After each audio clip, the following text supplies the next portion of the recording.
Bonsoir à tous, bienvenue sur Monaco Info pour votre JT. Voici les titres de ce vendredi 31 mars. Nous recevrons Christophe Robineau. Le ministre des Affaires sociales et de la Santé évoquera avec nous la fermeture des centres dédiés à la gestion de la crise sanitaire. L'AMAD fait le point sur ses actions. L'Association mondiale des amis de l'enfance avait réuni aujourd'hui ses ONG partenaires qui lui permettent d'intervenir sur le terrain. Ce soir également, nous consacrerons un large dossier à l'avenir de l'automobile alors que l'Union européenne a voté cette semaine l'interdiction des moteurs thermiques à l'horizon 2035. Sylvain Resser, rédacteur automobile au Figaro, nous éclairera à ce sujet. Puis nous irons à Hambourg constater qu'il est possible de créer du diesel écologique. Nous resterons en Allemagne, rejoindre Hugo Mikalev. À la veille de son 6e combat professionnel, le boxeur monégasque nous livrera ses impressions. Et puis à la fin de ce JT, nous vous donnerons l'eau à la bouche avec un concours culinaire particulier, celui des chefs de Super Yacht. Je vous le disais en titre, le centre Covid situé à l'auditorium Régnier 3 a fermé ses portes ce soir. Il a été un précieux soutien dans la gestion de la crise sanitaire. Comment expliquer cette fermeture et où en est l'épidémie de Covid-19? Pour le savoir, nous sommes ce soir avec le ministre des Affaires sociales et de la Santé. Bonsoir Christophe Robineau. Bonsoir Émilie. La fermeture des centres dédiés à la gestion de la crise sanitaire est une suite logique de l'allègement du dispositif sanitaire? Je dirais qu'effectivement ça s'inscrit dans cette suite. Aujourd'hui, il n'y a pas de légitimité à maintenir ces structures qui se sont mobilisées durant toute la crise, qui ont mobilisé énormément de gens, énormément de bonne volonté, énormément de services, des services publics, des services privés. Et je crois que c'était bien de pouvoir aujourd'hui marquer cette fermeture pour remercier tous ceux qui ont participé, que ce soit de par leur profession ou simplement en se désignant comme volontaires. Oui, parce que comme vous venez de le préciser, ces centres auront été un réel soutien pour faire face à la pandémie. Alors, je crois que ça a été la bonne décision. Le fait de regrouper en un seul site accessible à la fois le testing, la vaccination, le suivi, le tracing et la mise en place d'un service d'appel téléphonique qui permet comme ça d'avoir des conseils, d'orienter les gens et même médicalement de les suivre, ça a été vraiment la bonne idée. On le précise, Monsieur le Ministre, sans avoir un discours alarmiste, la fermeture de ces centres ne signifie pas la fin du Covid-19. Oui, tout à fait. Alors, je crois qu'il faut évidemment être prudent. Le maintien de ces structures ne se justifie pas. Néanmoins, on n'est pas totalement sorti de la crise.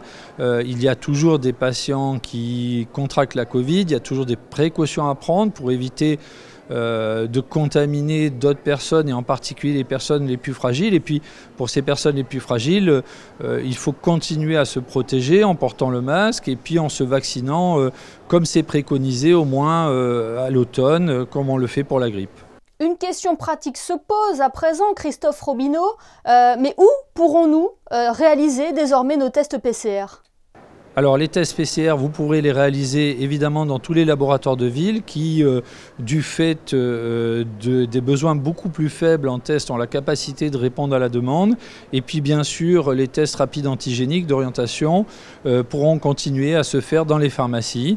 Je crois qu'aujourd'hui, le dispositif et le maillage des laboratoires en ville est tout à fait en mesure de répondre aux besoins tels qu'ils sont aujourd'hui. Et qu'en est-il du centre de vaccination ? Alors le centre de vaccination, on va le poursuivre, mais de façon plus allégée. On pourra se faire vacciner en prenant rendez-vous au centre monégasque de dépistage, qui est une structure qui dépend de la direction de l'action sanitaire et qui se situe physiquement au CHPG et qui reçoit déjà un certain nombre de personnes pour des tests de dépistage et à l'occasion de cette petite épidémie du monkeypox virus avait été également désigné comme le lieu où pouvait se faire la vaccination préventive et curative des patients éventuellement contaminés par cette maladie. Bien, merci beaucoup Christophe Robineau d'avoir été notre invité ce soir à l'occasion de la fermeture des centres dédiés à la gestion de la crise sanitaire. Merci infiniment. Merci à vous. Et le ministre des Affaires sociales et de la Santé saluait en interview la mobilisation sans faille du personnel des services publics et privés. Christine Datomel est allée à leur rencontre aujourd'hui avant la fermeture des lieux. Voyez son reportage réalisé avec Hugo Comassa.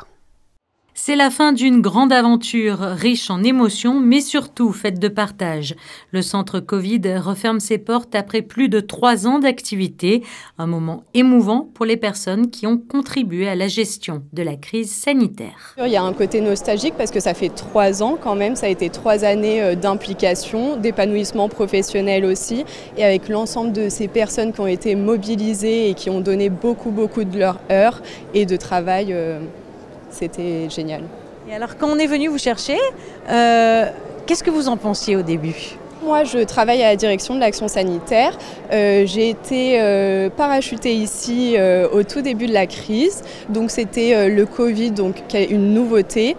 Il y avait du stress, mais on était tous dans une entraide et c'était vraiment bien. C'est une bonne expérience. Contente qu'on sorte du Covid, que ça soit fini, que les gens puissent revivre comme il faut et comme tout le monde.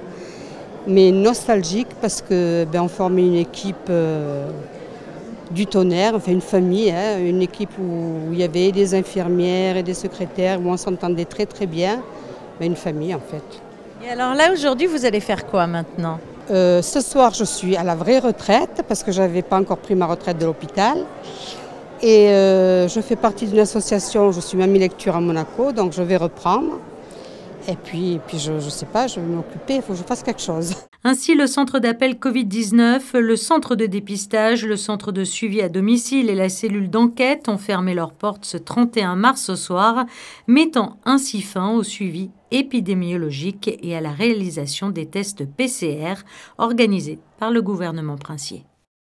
La solidarité est un mot qui aura beaucoup été cité lors de la crise sanitaire, un mot qui anime l'action de l'AMAD. Depuis 60 ans maintenant, l'Association mondiale des amis de l'enfance s'engage dans la protection et l'épanouissement de l'enfant à travers le monde. Elle vient de rassembler aujourd'hui ses partenaires lors de sa conférence annuelle plénière. L'opportunité d'aborder les différents projets soutenus par l'AMAD avec Fabien Bonilla et Thomas Deus. Ils étaient 46 partenaires à participer à la conférence de l'AMAD, que ce soit des partenaires de terrain ou financiers. L'AMAD soutient une 40aine de projets et cette réunion a été l'occasion de partager les expériences de terrain et approfondir les engagements autour de l'enfance. Nous avons un programme résidentiel pour des jeunes filles qui ont entre 16 et 21 ans et qui aide ces jeunes qui ont un parcours de vie assez dramatique avec des expériences de violences sexuelles, des abandons, elles viennent du monde carcéral, elles viennent de la rue, elles viennent de la cybersexualité. Voilà, cybercriminalité. Donc ce sont toutes des jeunes filles que nous aidons à se reconstruire dans un premier temps et dans un deuxième temps, nous les préparons au monde professionnel et à la réintégration dans la société. Grâce à l'AMAD, nous avons pu acquérir une maison qui est maintenant un lieu stable pour cette jeunesse victime et pour qu'elle puisse vraiment se reconstruire et avoir un peu ce cocon dans lequel le papillon va déployer toutes ses ailes. L'AMAD travaille autour de 5 programmes. L'œuvre de Sœur Sophie rentre dans le programme de la dignité pour les femmes. Les 4 autres sont l'énergie de l'espoir, avec par exemple l'installation de panneaux solaires, la capoeira pour la paix, un accompagnement des mineurs, comme les migrants, et enfin un état civil pour tous. Au Burkina Faso, nous travaillons justement à redonner une identité aux enfants dits fantômes parce qu'ils n'ont pas d'acte d'état civil, donc ils n'ont pas d'existence légale. Et lorsqu'on n'a pas d'existence légale, il est difficile d'avoir accès aux services sociaux de base. L'éducation, par exemple, est un gros défi. Parce que lorsqu'ils sont même inscrits à l'école primaire, ils ne peuvent pas faire leur certificat d'études primaires, ne peuvent pas poursuivre leur éducation justement au collège. Et nous travaillons avec l'AMAD pour permettre à 60 000 enfants sur 3 ans, mais là nous sommes sur une phase pilote où on va essayer de permettre à 10 000 enfants qui n'ont pas d'acte d'état civil d'avoir un acte d'état civil et de pouvoir poursuivre leur éducation. Cette conférence annuelle plénière avait une saveur particulière. L'AMAD a été créée par la princesse Grace en 1963, il y a tout juste 60 ans. Dans le reste de l'actualité, Venturi a dévoilé aujourd'hui son prochain challenge. Et le moins que l'on puisse dire, c'est que le groupe monégasque vise loin, très loin. Courant 2026, le rover Flex prendra la direction de la Lune lors d'une prochaine mission menée par SpaceX. Cet appareil électrique est présenté comme étant tout simplement le plus grand et le plus performant de l'histoire des véhicules lunaires. Il évoluera dans un environnement aux multiples défis pour mener notamment des expériences scientifiques. Ouvrons un large dossier consacré à l'avenir de l'automobile à présent. L'Union européenne a officiellement voté cette semaine l'interdiction des moteurs thermiques à l'horizon 2035. Une décision lourde de conséquences et qui intervient après des années de discussion. L'Allemagne avait menacé de ne pas voter le texte il y a une dizaine de jours, mais le pays s'est finalement rangé à l'avis de l'Union européenne. Ce dernier, qui souhaitait bannir tous les véhicules essence et diesel, a toutefois accepté de proposer un texte séparé, ouvrant la voie au carburant de synthèse, comme le demandait l'Allemagne. Pour mieux comprendre les enjeux de ce film qui semblait sans fin et qui nous concerne tous directement, Patricia Navarro a interviewé le journaliste du Figaro spécialiste de l'automobile, Sylvain Resser.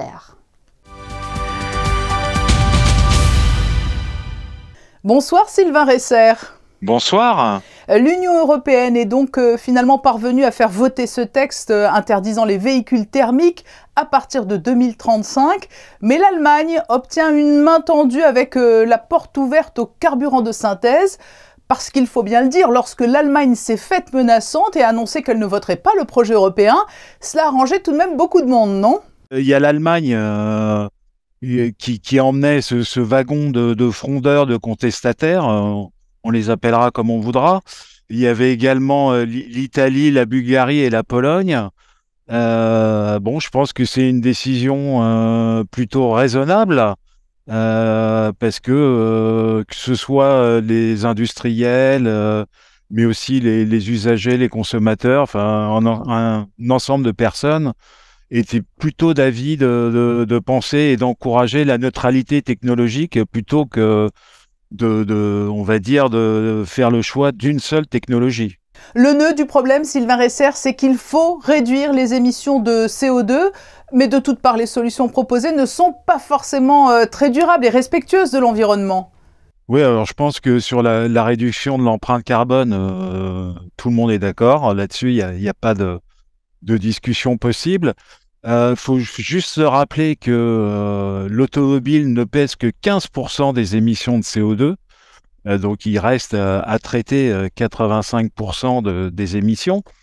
Néanmoins, 15%, ça reste important.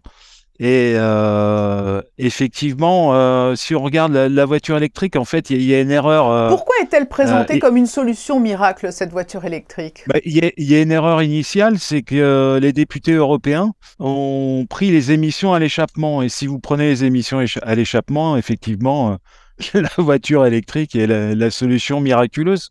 Mais depuis toujours, s'agissant des moteurs thermiques, on prend les émissions du puits à la roue, c'est-à-dire sur l'ensemble du cycle de la voiture. Oui, c'est plus global.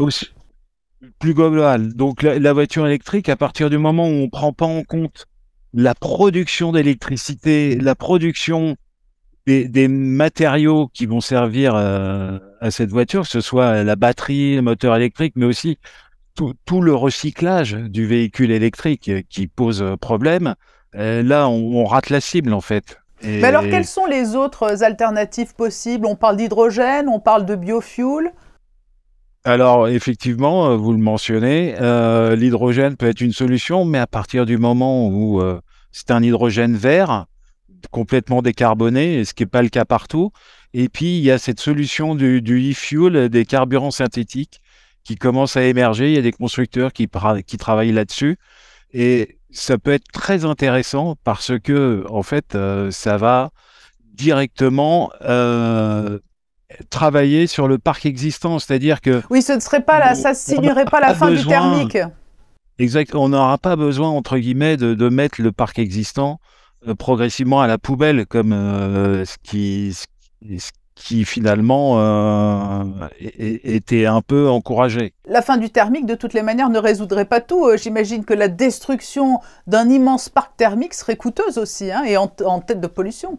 C'est ce que beaucoup de gens disent, c'est que finalement, on veut substituer un parc thermique à un parc électrique, mais en fait, on va dépenser beaucoup d'énergie, des matières premières, de l'électricité, de l'eau, pour produire un nouveau parc. Et ça, en termes d'environnement, on va dire que c'est pas terrible, alors que là, les carburants synthétiques, on va les mettre directement dans le parc existant. Donc, on n'a pas besoin de mettre à la poubelle, entre guillemets, le parc existant. Et puis, d'un point de vue social, on voit que les voitures électriques coûtent quand même assez cher et qu'on est en train d'exclure une partie de la population à la mobilité, parce que ce sont des gens qui ne pourront pas s'acheter ces véhicules-là.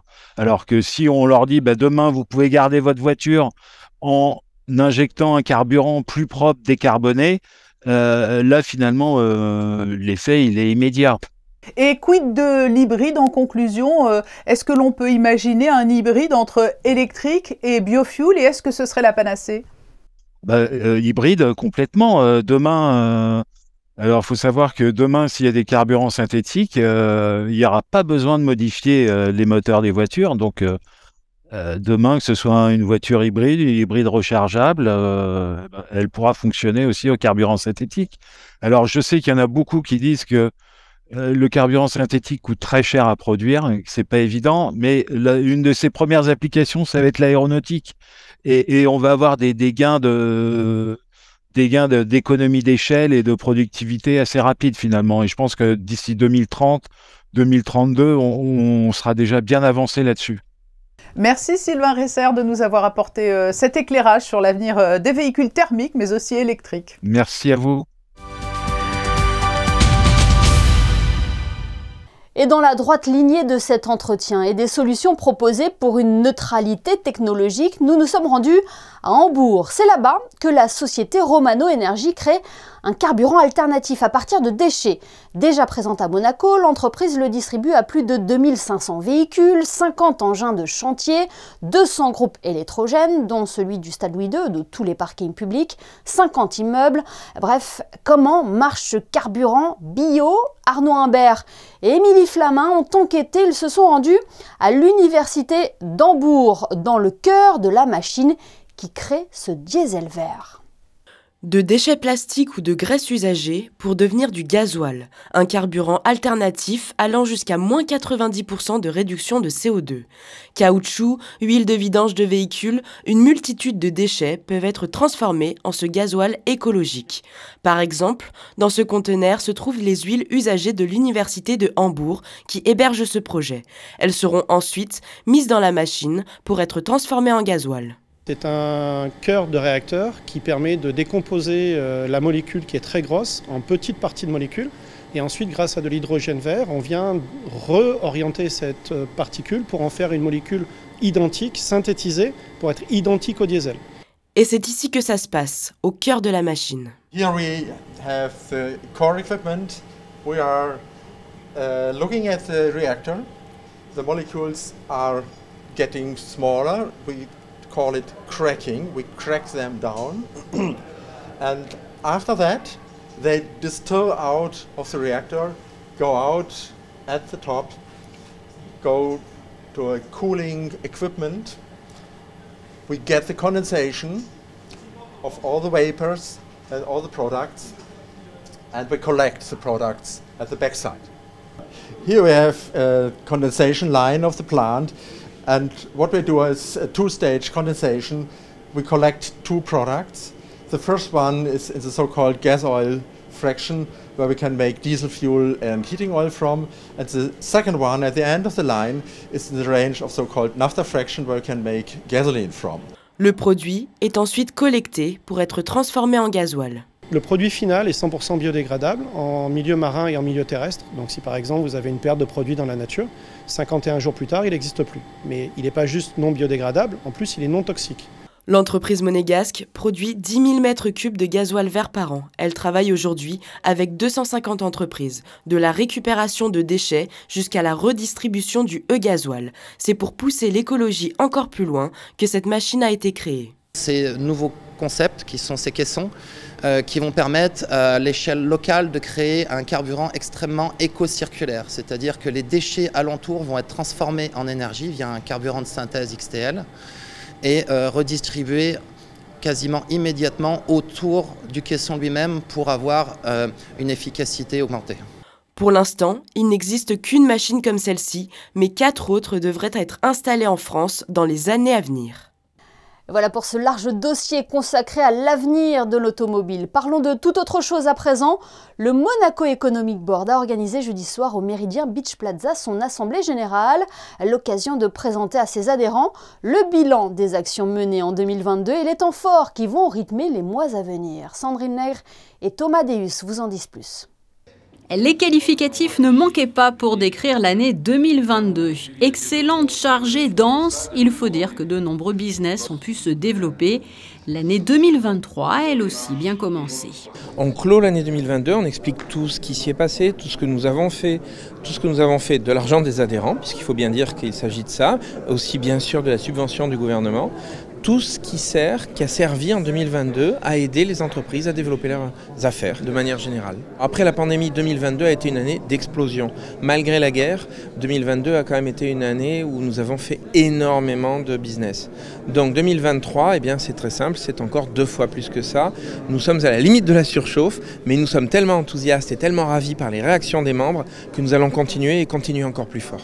Des membres qui ont répondu présents pour assister à cette assemblée générale, certains sont là depuis plusieurs décennies, d'autres sont tout nouveaux, à l'image du directeur du Méridien Beach Plaza, arrivé à ce poste il y a 4 semaines. C'est la parfaite opportunité pour pouvoir rencontrer, pouvoir faire du network, pouvoir faire des connexions avec tous les membres du Monaco Economic Board pour pouvoir faire rayonner la principauté, non seulement d'un point de vue local, mais aussi d'un point de vue international. Le calendrier à venir a bien sûr été présenté. Parmi les temps forts, plusieurs missions à l'étranger, en Belgique, aux Pays-Bas, en Angleterre ou encore en Thaïlande. Et du sport à présent, demain sur Monaco Info, vous pourrez suivre en direct à partir de 20 h le 6e combat professionnel d'Hugo Micallef. Il affrontera l'Italien Alessandro Fersula. Rejoignons le boxeur monégasque qui nous attend en Allemagne. Bonsoir Hugo. Bonsoir. Vous sortez de la pesée officielle, tout s'est bien passé? Tout s'est très bien passé, on est au poids, on est prêt, mon adversaire est au poids aussi, c'est important. Donc voilà, non, tout s'est très bien passé. Comment vous vous sentez physiquement ? Très très bien, comme je l'ai déjà dit dans d'autres, quand on m'a demandé, j'ai déjà expliqué qu'en fait à chaque combat j'ai l'impression d'être plus fort physiquement, mais aussi plus relax, plus rapide aussi, et en fait j'apprends à chaque combat évidemment, donc c'est super et je vais pouvoir montrer ça demain soir sur le ring. Est-ce que vous vous êtes préparé différemment pour ce combat ou vous êtes réglé par rapport à ce que vous avez l'habitude de faire ? Non, on s'est préparé différemment. On a eu une longue période de préparation puisque mon dernier combat était en décembre. Donc on a beaucoup travaillé en musculation et en renforcement musculaire. On a aussi voyagé à Fuerteventura, qui est une autre île des Canaries, où j'ai pu mettre les gants, donc faire des sparring avec beaucoup d'autres boxeurs, dont des boxeurs anglais. J'étais dans l'équipe de Kell Brook, par exemple, j'ai boxé avec des gars de son équipe. Donc c'est super, on a eu beaucoup d'expérience qui a été engrangée grâce à ce voyage et c'est pour le mieux. Vous serez donc opposé à l'Italien Alessandro Fersula pour votre 6e combat professionnel, le premier de l'année 2023. Que pouvez-vous nous dire sur votre adversaire Hugo ? Écoutez, j'ai remarqué à la pesée qu'il était grand, il fait ma taille quasiment. Donc c'est une première pour ma carrière professionnelle en tout cas. Donc c'est bien, on va pouvoir avoir une opposition de style finalement de 2 grands boxeurs. Donc ça va être une première, donc je pense que ça va être intéressant à regarder en direct. Et moi ce que je sais de lui, c'est que c'est un boxeur technique qui bouge bien sur ses jambes. Mais bon, rien de nouveau sous le soleil, honnêtement, j'ai boxé énormément de boxeurs comme ça en boxe olympique. Donc je connais mon travail. Lui, il a 30 ans, 12 combats à son actif. Et il est passé pro en 2019. On peut dire qu'il a un petit peu plus d'expérience sur le papier, mais ça ne vous fait pas peur, hein? Non, non, non, comme je le disais, rien de nouveau sous le soleil. Vous savez, tous mes adversaires en professionnel ont été des adversaires forts physiquement et résistants. Donc ça sera juste une étape à passer. Le mental, c'est important, Hugo, aussi dans cette discipline? Très important, très important. Il faut toujours arriver en tant que gagnant et c'est ce que je fais à chaque fois. Un mot si vous le voulez bien. Un mot si vous le voulez bien, Hugo, sur le conflit qui oppose la Fédération internationale de boxe et le Comité international olympique. La participation de votre discipline aux Jeux de Paris reste floue. Est-ce que cela vous affecte un peu? Évidemment, c'est vrai que c'est quelque chose qui pèse sur le moral. On espère tous que la boxe sera toujours d'actualité à Paris. C'est censé être le cas, mais c'est vrai que c'est flou. Je garde ça dans un coin de ma tête, mais honnêtement, j'essaie de m'en détacher le plus possible pour me concentrer d'abord sur mon combat de demain, et puis ensuite sur les combats qui arrivent. Et entre deux, c'est vrai, je repense à ça, et j'espère que ça sera d'actualité. Oui, votre prochain combat sera à suivre en direct à partir de 20 h sur Monaco Info avec aux commentaires Delia Criel et Damien Seigle. Merci Hugo d'avoir été avec nous. Merci à vous. Le reportage qui va suivre va sûrement vous donner l'eau à la bouche. Cette semaine était organisé un concours culinaire assez particulier puisqu'il réunissait des chefs de super yacht. Ils ont montré tout leur potentiel devant un jury présidé par le chef Yannick Aleno. Fabien Bonilla et Julien Logier vous font revivre la 4e édition du Super Yacht Chef Compétition. 9 candidats étaient en compétition. Ils sont tous chefs sur des super yachts prestigieux. Ce concours s'inscrit dans le cadre de la Belle Classe Academy, le centre de formation du Yacht Club de Monaco. Le principe est simple, c'est un duel à 3, autrement dit un truel. Ils ont une boîte mystère, ici dans ce premier round, de l'agneau, du chocolat noir, des anchois marinés. Et c'est une nouveauté, le public vote pour un dernier ingrédient. Là, en l'occurrence, ce sera des pistaches hachées venant de Sicile. Sans oublier un stand de fruits et légumes à disposition. Le top départ est donné. Chaque concurrent a 40 minutes pour convaincre le jury, dont le président n'est autre que le chef Yannick Aleno, 2 fois 3 étoiles au guide Michelin. Le challenge qu'ils ont est extraordinaire. En 40 minutes, sortir un plat comme ça, c'est improbable. Donc, non seulement c'est challenging, c'est une cuisine qu'ils ne connaissent pas, des produits qu'ils ne connaissent pas, dans un environnement qu'ils ne connaissent pas. Donc c'est hyper excitant de voir ce qu'ils sont capables de faire. Et la première assiette est incroyable déjà. Ce concours, sous la supervision du chef Joël Garot, est réservé exclusivement aux yachts, propriétaires et membres du Yacht Club de Monaco. La 4e édition a réuni une nouvelle fois 9 chefs de super yachts. 40 minutes, ça passe à une vitesse phénoménale. Tu te dis, ouais, c'est bon, j'ai le temps de faire ça tranquille, mais en fait, après, quand il me disait, il me reste 10 minutes, j'ai fait, attends, je viens de commencer. Ouais, donc c'est rush, mais bon, voilà. Pour remporter ce concours, il aura fallu passer 3 rounds plus la finale. La remise des prix s'est déroulée en fin d'après-midi en présence du souverain.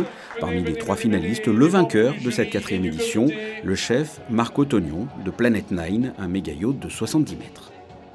Avant de découvrir les prévisions météo, un mot sur cette exposition proposée à partir de lundi au pavillon Bozio. Elle s'intitule « Tout le reste n'est que bruit » et réunit des œuvres de la collection de Bernard Massini. Le commissariat et la scénographie de ce rendez-vous ont été pensés par des étudiants de Panthéon-la-Sorbonne et du pavillon Bozio. La météo, c'est avec vous, Christinda Thomel. Bonsoir, Christinda. Quel temps fera-t-il pour ce premier jour d'avril ? Bonsoir Émilie. Demain matin, le temps qui s'installera sera généralement clair, mais l'après-midi, le ciel se couvrira, laissant peu de place aux éclaircies. Le thermomètre, quant à lui, oscillera entre 7 et 18 degrés. Le soleil se lèvera à 7h11 et se couchera à 19h57. Demain, nous fêterons les Hugues. Oui, égard au poisson d'avril, demain souvent accompagné de plaisanteries. Ce journal est à présent terminé. Merci de nous avoir suivis. On se quitte en images avec les photos de Frédéric Nébinger et cette page qui se tourne avec la fermeture des centres dédiés à la gestion de la crise sanitaire. Belle soirée à tous et à demain, samedi, pour une nouvelle édition sur Monaco Info.